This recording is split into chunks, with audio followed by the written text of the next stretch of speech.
गलत को छोड़ने में मत लगना, सत्य को पाने में लगना, अंधकार को मिटाने में मत लगना, दिए को जलाने में लगना। एस धम्मो सनातन, यही परमात्मा से प्रेम है। आइए शुरू करते हैं अष्टावक्र गीता के भाग 8 को। आत्मा साक्षी विभु पूर्णा, एको मुक्तस क्रिया, असंगो निस्पृह शांतो, भ्रमात् संसार वानिव। हे जनक, बंध और मोक्ष दोनों अवास्तविक हैं और केवल अपने स्वरूप की अज्ञानता से देहादिकों को में अभिमान करके जीव अपने को बंधायमान करके मुक्त होने की इच्छा करता है। वास्तव में ना उसमें बंध है और ना मोक्ष है। जीव आत्मा है, एक है, पूर्ण है, मुक्त है, असंग है, निष्प्रह और शांत है। भ्रम करके संसार वाला भान होता है। वास्तव में उसमें संसार तीनों कालों में नहीं है। इसमें एक दृष्टांत, एक कहानी कहते हैं। एक पुरुष का नाम बेवकूफ था और उसकी स्त्री का नाम फजीती था। एक दिन उसकी स्त्री उसके साथ लड़ाई झगड़ा करके कहीं चली गई। तब वह स्त्री खोजने के लिए जंगल में गया। वहां पर एक तपस्वी उसको मिला और उससे पूछा कि तू जंगल में क्यों घूमता है। उसने कहा कि मैं अपनी स्त्री को खोजता हूँ। तब उस तपस्वी ने कहा कि तुम्हारी स्त्री का क्या नाम है और तुम्हारा क्या नाम है। तब उसने कहा कि मेरा नाम बेवकूफ है और मेरी स्त्री का नाम फजीती है। तब उसने कहा तब साधु ने कहा, बेवकूफ को फजीतियों की क्या कमी है। जहां पर जाएगा वहां पर उस बेवकूफ को फजीती मिल जाएगी।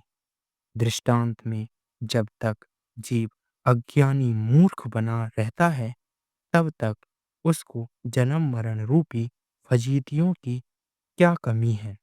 जब ज्ञानवान होगा तब बंधन से मुक्त हो जाएगा। जनक जी कहते हैं कि हे भगवान, न्यायिक लोग आत्मा का वास्तविक बंध मोक्ष मानते हैं। उनका मानना ठीक है या नहीं। अष्टावक्र जी कहते हैं कि हे राजन, न्यायिक आदि को का कथन सर्वयुक्त और वेद से विरुद्ध है। यदि आत्मा को वास्तविक बंधन होता या कोई बंधन में आत्मा बंधी होती तब वह उस बंधन से कभी छूट नहीं पाती और सारे साधन भी सब व्यर्थ हो जाते। पर ऐसा नहीं होता है क्योंकि वेद उसकी निवृत्ति को लिखता है और आत्मा वास्तव में संसारी नहीं है।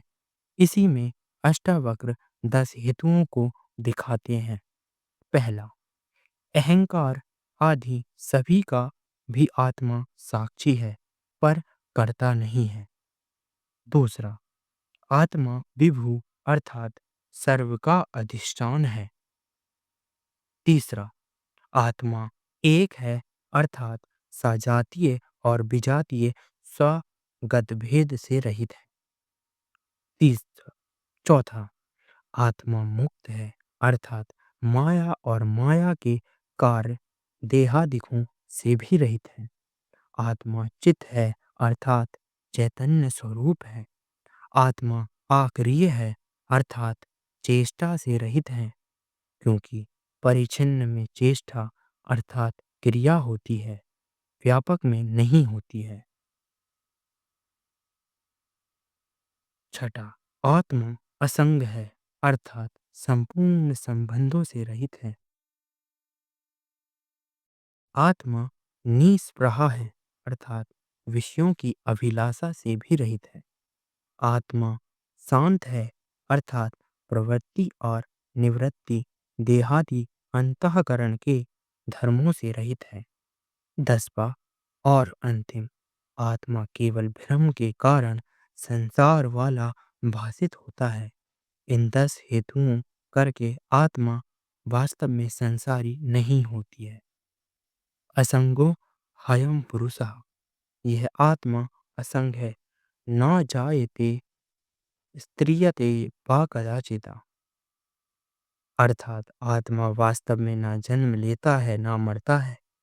यह गीता वाक्य और अनेक श्रुति वाक्य भी आत्मा की असंगता में प्रमाण है। इसी से न्यायिक आदि मिथ्यावादी सिद्ध होते हैं। मैं परिच्छिन्न हूँ, मेरे ये देहादिक हैं, मैं सुखी हूँ, मैं दुखी हूँ। इस तरह के जो अंतःकरण के धर्मों को अध्यास करके आत्मा में जीवों ने मान रखता है, उस अध्यास रूपी भ्रम की निवृत्ति तो एक बार असंग आत्मा के उपदेश करने से नहीं होती है। इसी पर व्यास भगवान ने सूत्र कहा है, आवृत्ति रस कृदूप देशात, ज्ञान की स्थिति के लिए श्रवण मनन आदि सभी की आवृत्ति पुनः पुनः करके, क्योंकि उत्तालक ने अपने पुत्र के प्रति 9 बार यानी 9 बार तत्त्वमसि महावाक्य का उपदेश किया है। बारंबार श्रवणादिकों के करने से चित्त की वृत्ति विजातीय भावना का त्याग करके सजातीय भावना वाली होकर आत्माकार को हो जाती है। इसी वास्ते जनक जी को पुनः पुनः आत्मज्ञान का उपदेश अष्टावक्र जी करते हैं। कूटस्थं बोधमादयेत् महात्मानाम् आत्मानं परिभावये, आभासोऽहं भ्रममुक्त्वा भावं ब्रह्ममथान्तरम्।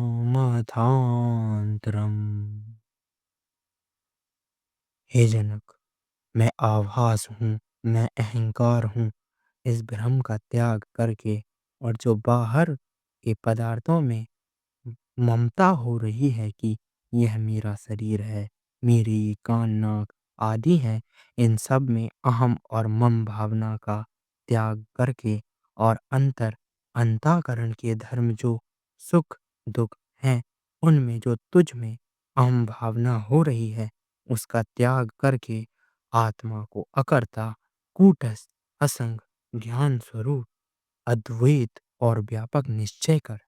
जनक जी प्रार्थना करते हैं कि हे महाराज, अनादिकाल का जो देहादिकों में अभिमान हो रहा है, वह एक बार के उपदेश से दूर नहीं हो सकता है। अतएव आप पुनः पुनः मुझे उपदेश करिए, ताकि श्रवण करके मेरा देहादि शरीर का अभिमान दूर हो जाए। इस प्रश्न को सुनकर अष्टावक्र जी फिर आत्मविद्या के उपदेश को कहते हैं।